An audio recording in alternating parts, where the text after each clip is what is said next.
மீந்து போன சாதம், ரேஷன் அரிசி சாதமாக இருந்தாலும் பரவாயில்ல, சாதமும் 2-3 முட்டையும் வச்சு கூடவே 1-2 வெஜிடபிள்ஸும் வச்சு நம்ம ஈஸியான மெத்தடில் ஒரு ஃப்ரைட் ரைஸ் பண்ணலாம்.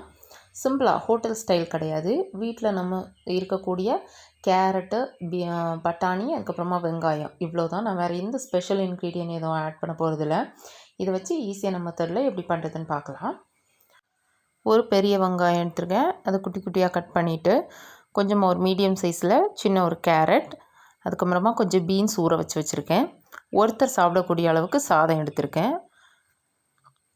அப்புறமா இந்த சாதத்துக்கு 2 இல்லை 3 முட்டை தாராளமாக போதும். இதோட வெள்ளைக்கருவையும் மஞ்சக்கருவையும் தனித்தனியாக எடுத்து வச்சுட்டு, வெள்ளைக்கருவை அந்த பக்கமாக வச்சுட்டு மஞ்சக்கருவை இன்னொரு பவுலில் எடுத்து நல்லா மிக்ஸ் பண்ணணும். மிக்ஸ் பண்ணி இந்த மாதிரி வச்சுருக்கோம். இப்போ ஃபஸ்ட்டு என்ன பண்ண போகிறோன்னா, இந்த ரைஸ் கூட இந்த மஞ்சக்கருவை மெதுவாக விட்டு நல்லா கலக்கி விட போகிறோம்.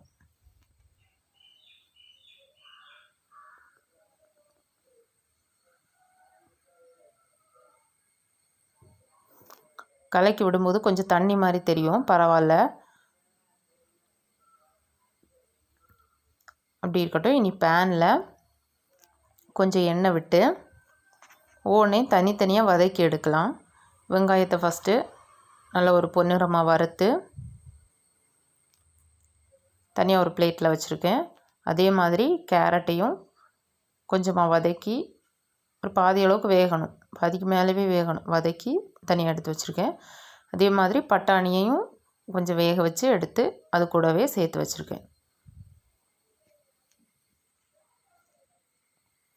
இவ்வளோதான். மஞ்சக்கரு போட்டு மிக்ஸ் பண்ண ரைஸு, வெள்ளைக்கரு, அதுக்கப்புறமா இந்த வதக்கின வெஜிடபிள்ஸ், இது எல்லாத்தையும் இனிமேல் மிக்ஸ் பண்ணி எடுத்துக்கலாம். இனி 5 மினிட்ஸில் வேலை முடிஞ்சிடும், ஈஸியாகவே முடிஞ்சிடும். பேனில் கொஞ்சமாக எண்ணெய் விட்டு ஃபஸ்ட்டு அந்த மஞ்சக்கரு வச்சு மிக்ஸ் பண்ண ரைஸை தட்டி ஒரு மீடியம் லோ ஃப்ளேம் போதும், லோ ஃப்ளேமில் கொஞ்சம் கொஞ்சமாக கிளறி விடணும். இது இப்போ கொஞ்சம் தண்ணி பதத்தில் இருக்கும், பரவாயில்ல, கொஞ்சம் நேரத்தில் இதாயிரும். இப்போது வெள்ளைக்கருவையும் ஆட் பண்ணிடலாம்.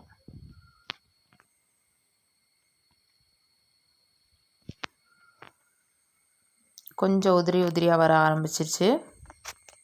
இந்த நேரத்தில் அந்த வெஜிடபிள்ஸ் எல்லாம் எடுத்து போட்டு கூடவே உப்பும் பெப்பர், மிளகு மட்டும், காரத்துக்கு வேறு எதுவுமே சேர்க்கலை, இந்த பெப்பர் மட்டும் போட்டு இதை பாருங்கள். 5 மினிட்ஸ் முடிஞ்சிருச்சு, கொஞ்சம் உதிரி உதிரியாக வந்துட்டு,